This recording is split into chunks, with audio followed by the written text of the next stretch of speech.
So welcome to our Q&A. Good to see you. Good to see you, Michael.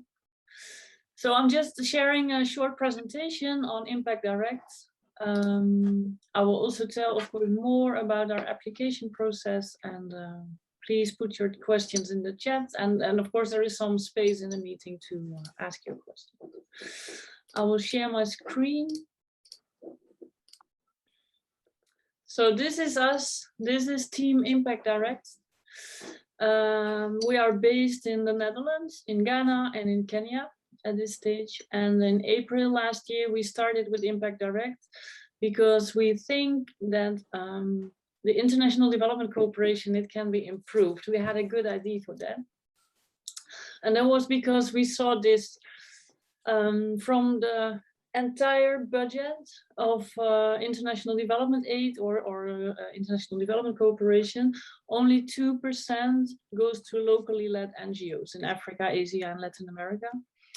And so a lot, all the other money goes first to northern NGOs.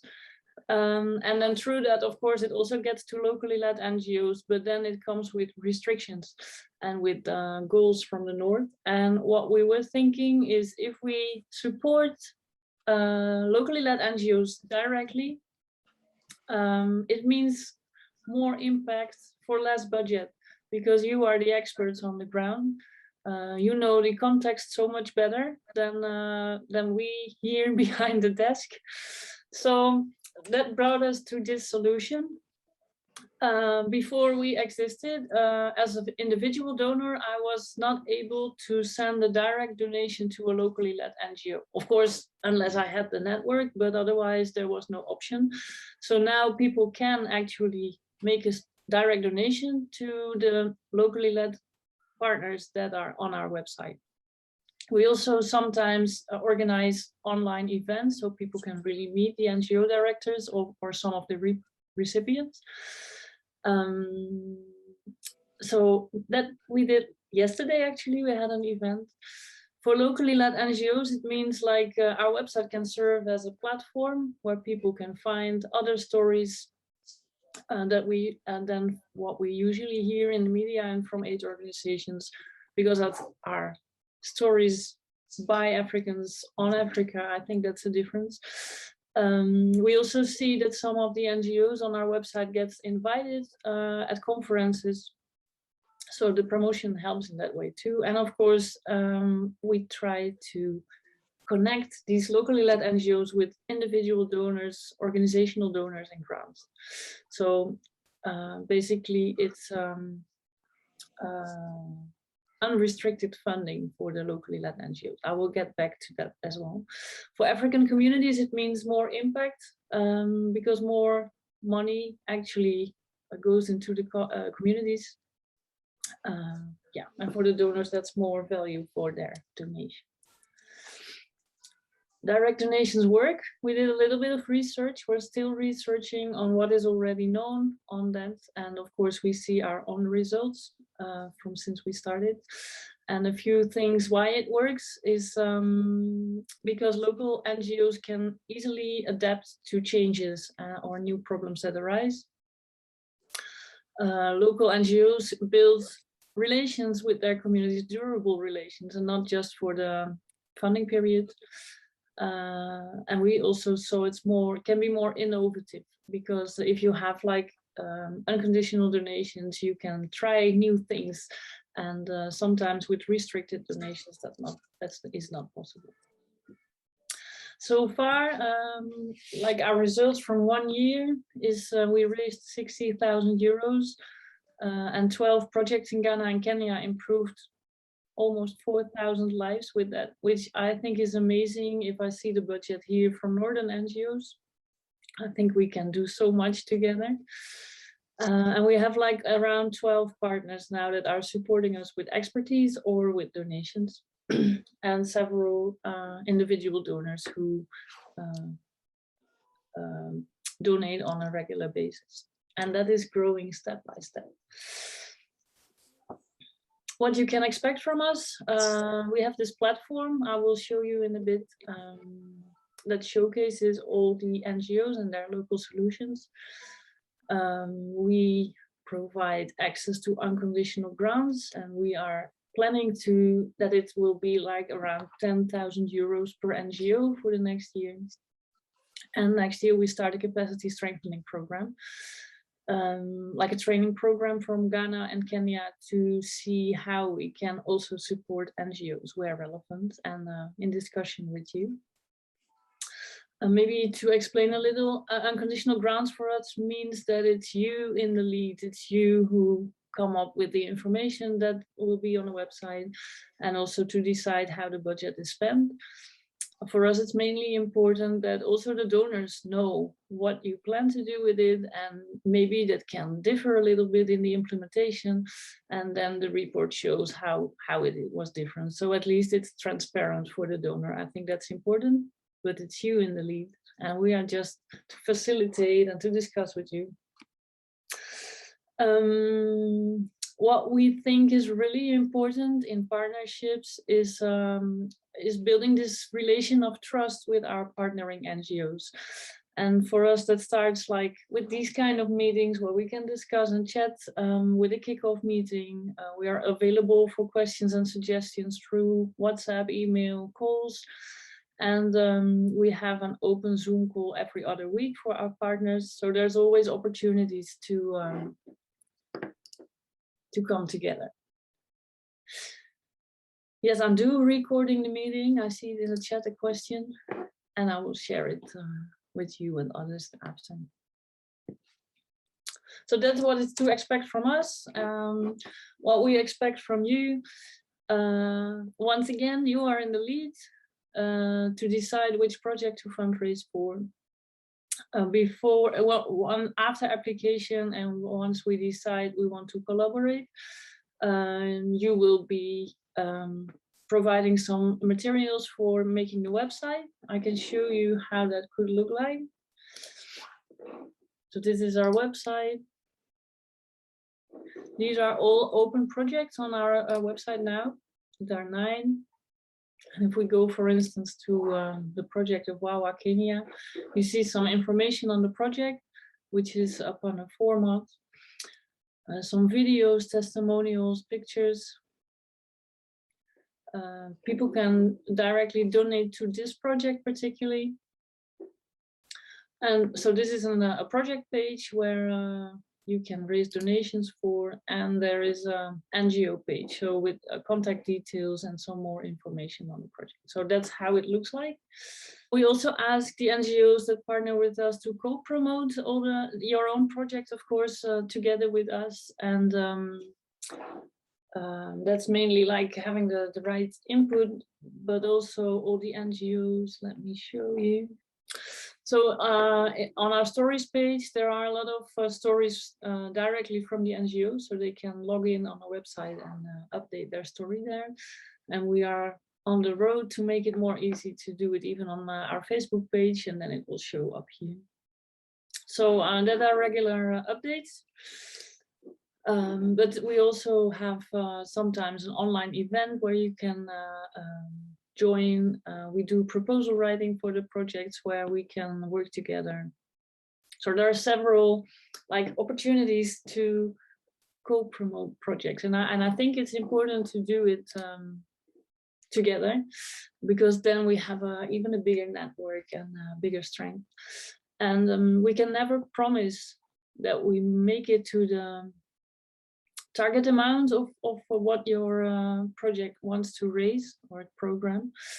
But I think if we put together this strength and network, that we can make it. And yeah, I think it shows from the past results that it's possible. Last thing, maybe all the NGOs report 3 times a year, and we make it as simple as we can. So it's 2 times an output report with simple figures and a little bit of text, a short video, and 1 outcome report that goes a little bit more in detail on what recipients are. So that's in short who we are and how we think, how we make these partnerships. And I think it's time for questions first. Yes. Maybe if you have any questions so far, of course, I will go in more detail on the application process, but I can imagine that you might have some questions already. So please do either in the chat or you can speak because we are not with so many. Okay, so my network keeps breaking up, but I think I'll pick up from the next one speaking. Okay, great. So I know that Michael has a question and I'm sure he will get back to us. In the meantime, I will talk about the application process.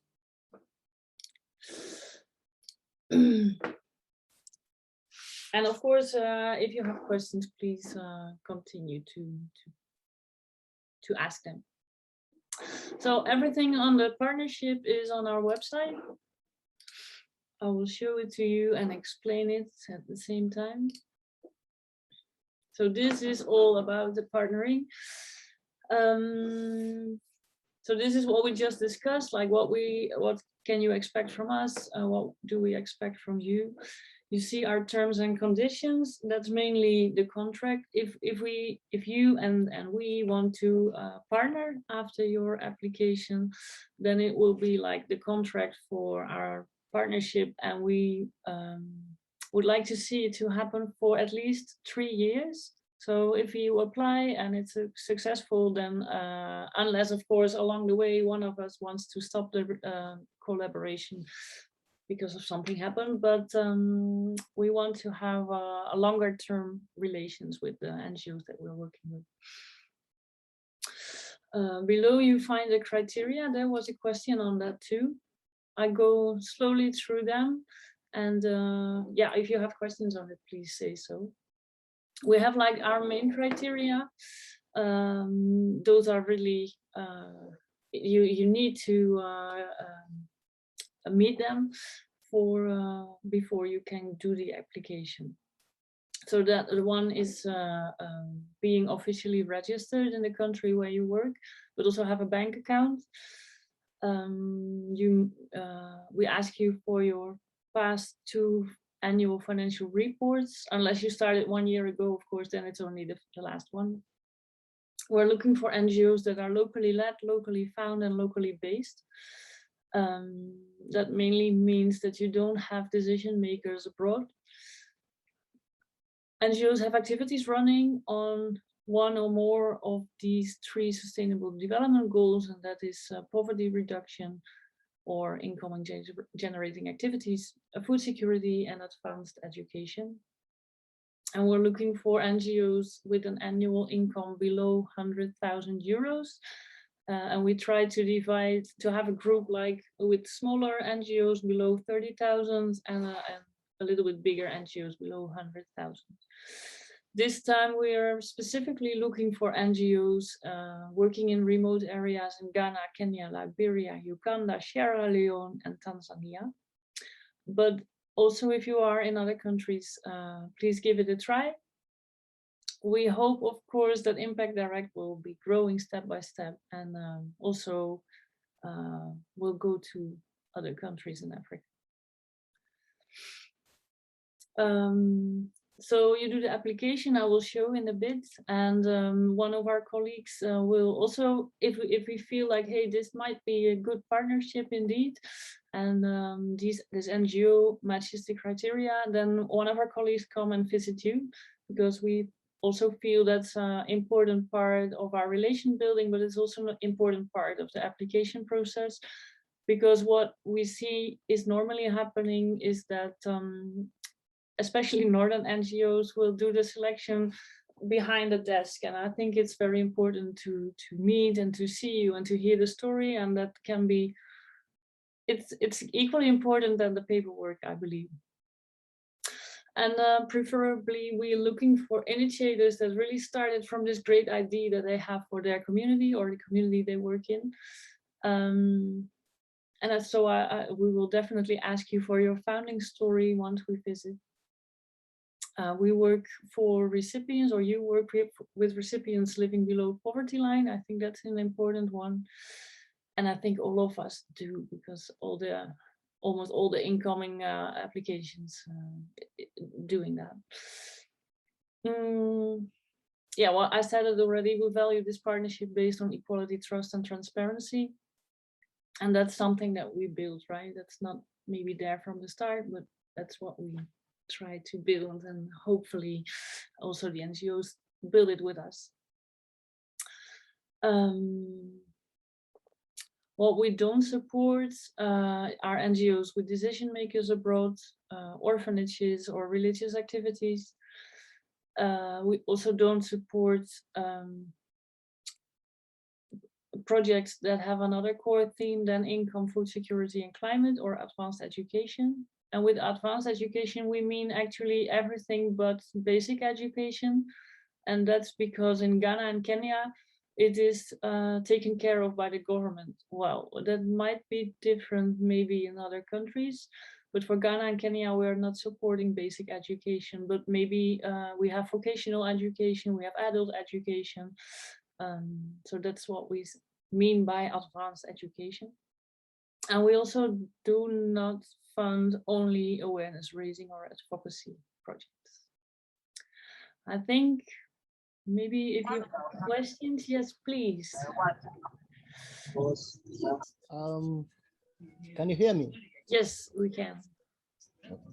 I wanted to ask, I've seen that you don't support organizations that do religious activities, and the organization that I've started, that it does that because we reach out to children in high schools, telling them about Jesus, also giving them motivational speaking and all that. And we are in a place of raising leaders. And I've been working now for the past 1 year with Beloved. I'm the one who's a founder here in Kenya. And we are really in need of finances because we want to venture into the interior parts of Kenya, in the schools which are in the interior parts of Kenya. So how can you help me in this? Or if how can you also maybe help me in this one? And secondly, if maybe it's not possible, can you maybe direct me to people who do support such kind of organizations? I need to think about it. It's not that I have like this solution, like, okay, you should contact this one. Maybe, yeah, I know that churches are raising also money for projects, but then you need connections, right? I will think about it. Can you give me your contact address so that when, like, this is how it works in my head. Like, I meet people and I think, hey, this matches good with his or him or her ID. But not at the moment. I don't have this great ID for you. I'm sorry. But if you give me your contact details, then perhaps on a later stage I can link you up. Okay. So I send you my email, my contacts right now. That's great. Okay. Okay. Thank you. Vester, I also saw your hand raised.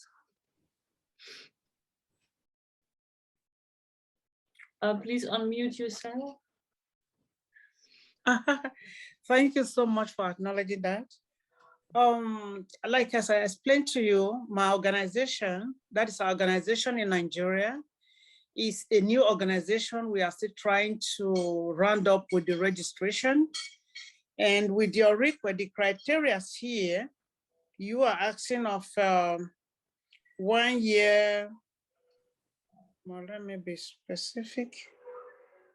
That is an annual financial report. If we are going to write a project, we don't have that because we are a new organization. Then how do we go about that? That is number one. Number two, this organization, we have 60% of the members in Nigeria and 40% in the rural area. Why we that are in abroad are just 10%. So because you said we are people who are in abroad, like in Europe, for the decision making, you don't partner with such. We are not the decision making. All the all the executives, that is the board of directors, they are all in Nigeria. Are we qualified to be in this, to partner with you with what I have explained? That's my question. Yes, thank you. The first question, for starters, of course, they cannot have the 2 financial reports. No. So what we find important is to see that already there's something going on. So there is a project or maybe a small project. So if you can show that there is something going on, you have a little bit of income that you started with. That's okay. When you are started, that's also okay. Then for the decision makers abroad that are not really decision makers, I think it's an ongoing discussion also within our board, because we really want to engage African diaspora living in Europe. Yeah. So if you are telling us that most of the decision makers are in Nigeria. Not most, all the decision makers are in Nigeria. Then that's we are just coordinators, because we also want to help the women in Nigeria. Just like if I'm in Holland, that's why I met you. Yes, exactly. Yeah, we are just a sort of connection. Yes, exactly. Everybody, so the diaspora in abroad, we are the connection, but the real board members, from the president to the list, they are in Nigeria. That's what I explained. So we don't have an in diaspora as executive member, no, as a board member, no, because it's a home-based organization, not diaspora organization.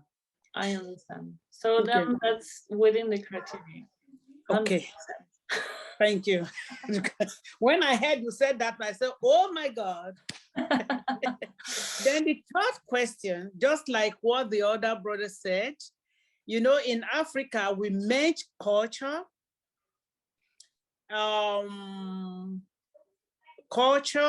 administration, everything with religion. In Netherlands, it is separated, they are divorced. But in Africa, they are not divorced. Everything is together. If really you want to find people, they are in the church, and through the leaders of the church, you can speak to the people. But what we are doing in my organization is that we don't really want to be that, because because that church something is inclined, is into them. When you are talking of other things, they are talking of hallelujah. They are talking of, it doesn't mean that we here, we know the differences, but they don't know. So what I'm saying in effect is that in writing, if we now say we are not religious, we are not political, that when you see people writing and talking about religion, that is not what we are representing. Because that is their day-to-day running affair in their brain, in their heart. So I don't know how you'll be able to separate it, that they are saying it, but that is not what we represent. Because I'm also having that problem now in my organization, telling them there's difference between project-driven organization and Christian or not Christian, or religious organizations. Yeah, thank you, Fester. I think we should explain better than what we mean by religious activities, but because I also normally see that you can pray before an activity or something, and that's not what we mean. But we had like maybe that, and that's better, an example of how do you say that, the referent who has also a project, which is okay. But then if he really tries to, and I don't know the word in English, I'm sorry, but to get people into Christianity who are not, I think that's what we say is a no-go. But if you want to pray in your activities or something, I can imagine that is intertwined. You can overlook that. Yes. It's not overlooking. I think it's different. Yeah.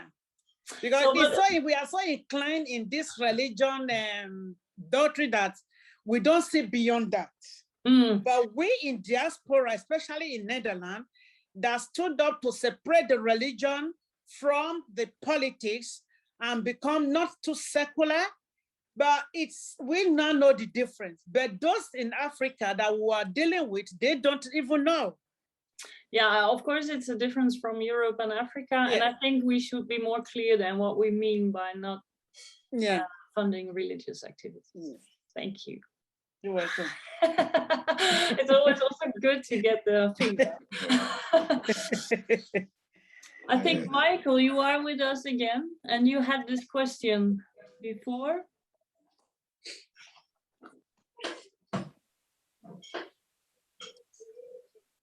So if you have any question, please put it in the chat or just speak. I'm going back to, if I don't see any questions now. Oh, Irene, please. Yeah, so I wanted to also the point on the board members who actually qualify for this particular proposal. For this one, for Heart of Grace, we have the board members in the Netherlands. Okay, so it means that from the onset we are a bit disqualified, but all the projects are ongoing here in Ghana. And the staff, the field staff and the project managers, everybody, just that the board members are in the Netherlands. So that means that per your presentation, it means that we might not stand a chance of submitting our projects for the opening. Is that it?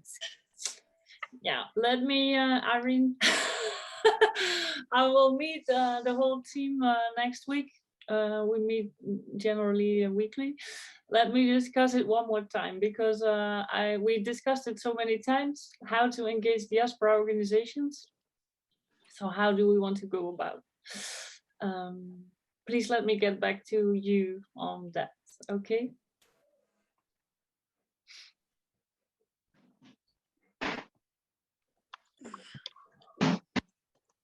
Are you okay with that, Irene?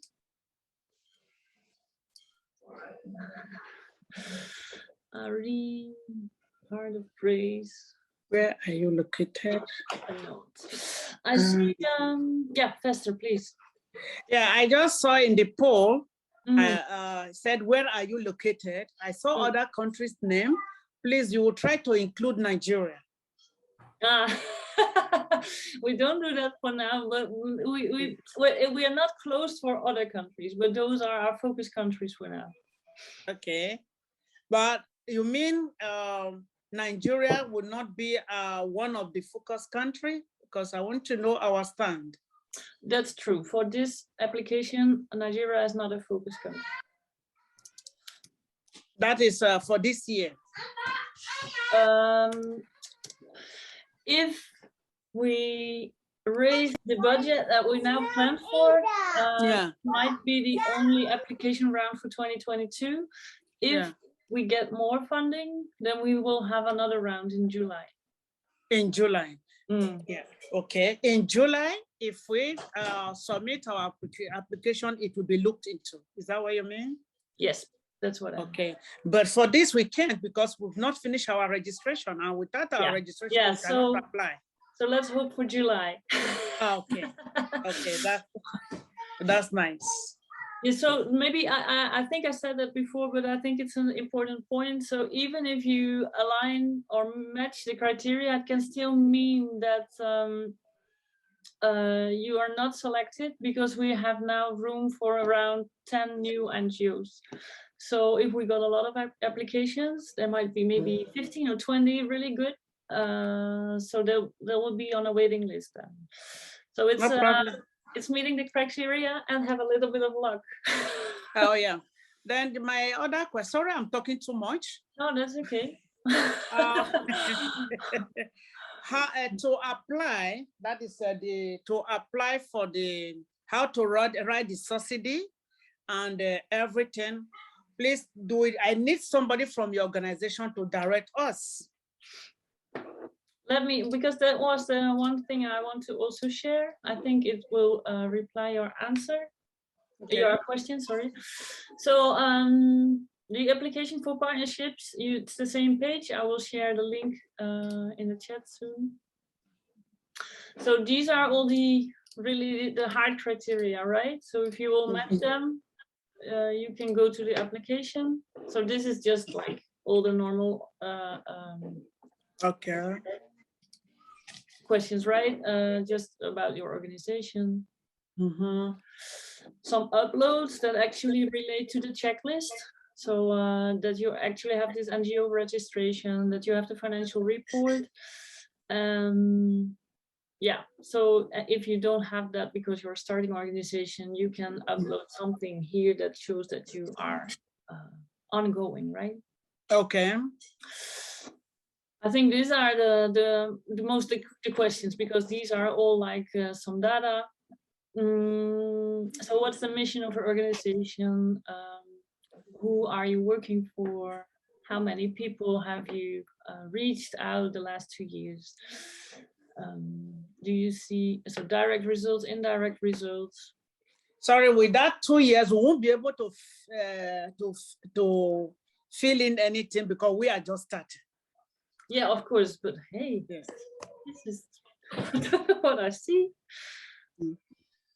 This is very strange. Of course, but then you can say how many people you might have reached so far. Of course, we see that from the other. How to engage communities, which SDGs you are focusing on, and what do you, yeah, some questions on the part. What is SDGs? Sorry, the Sustainable Development Goals. So the themes that we are working poverty eradication, yeah, economic development, yeah, food security, yeah.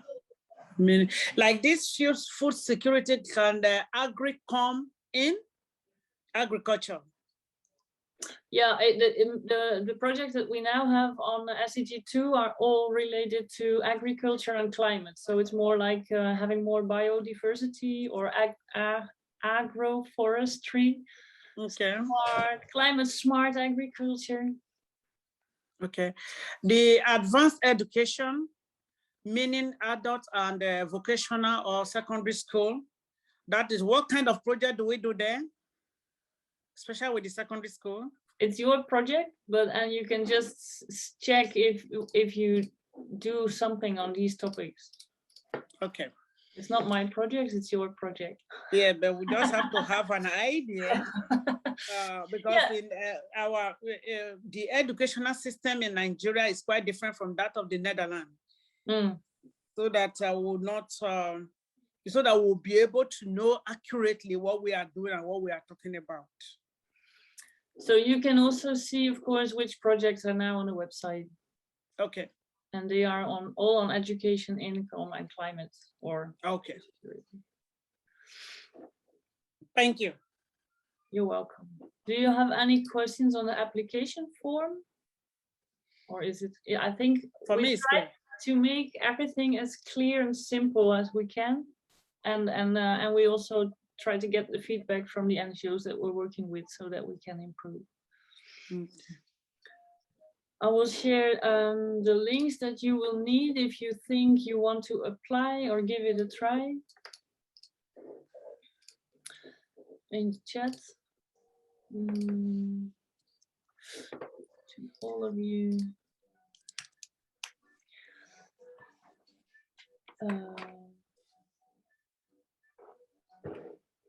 Let me see if there was anything I wanted to also say. Yeah, I think there is some more to say. Let me share my screen.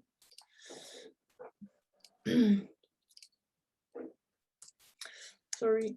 Yeah, so this is the application process. That's also interesting, I think, to know. So everyone who thinks he or she meets the criteria can apply between now and the 15th of December.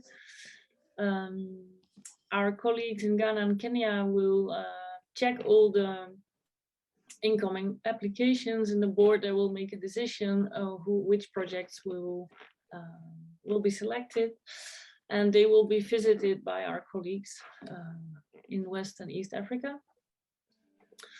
We take some time to do the visits, but also I see the question, 1 second. Also to collect all the information from you for the website. So it's we shift a little bit in the approach from what we did past year. So past year we had like this, every 4 months an NGO could bring a new project in. And it always has one project on the website per time. But now we actually would like to have, like, not working on these campaigns, but just have your main work on a website that can always have incoming donations and that can always be used. So and of course, after the start and we feel this is working, you can always say, hey, I now managed to get to the target amount, I want to put another project on. That's always possible. But I think it mainly works when you say, hey, we always do climate smart agriculture. It's a project that continues year after year, and we just put our main work on it and we say how much we need for that. So we are trying to balance a little bit on having concrete projects on the website, so that individual donors can relate and see, hey, I know where my donation goes to. On the other hand, you can also say like 20% of this will go to overhead costs.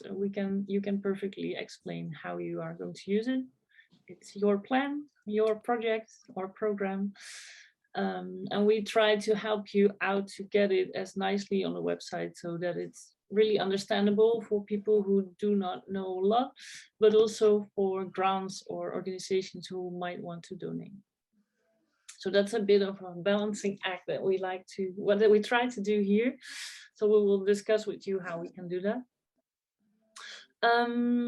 So the selection and all the information gathering is done by 15th of February, and you will start then if you have a successful application 1st of March. And the final report, that is for the NGOs that are already here. I think in a short time span, I gave you information about who we are and our mission. We really want to change development cooperation. There's like this buzzword in international development that calls shift the power from the northern NGOs to the southern NGOs. And we hope to facilitate that with Impact Direct. And of course, now we are rather small, but we hope to grow in the coming months and years. I tell you about our criteria and how we work, our process. Any more questions? Of course, you can always get to me by email or WhatsApp, or we're always open to talk more.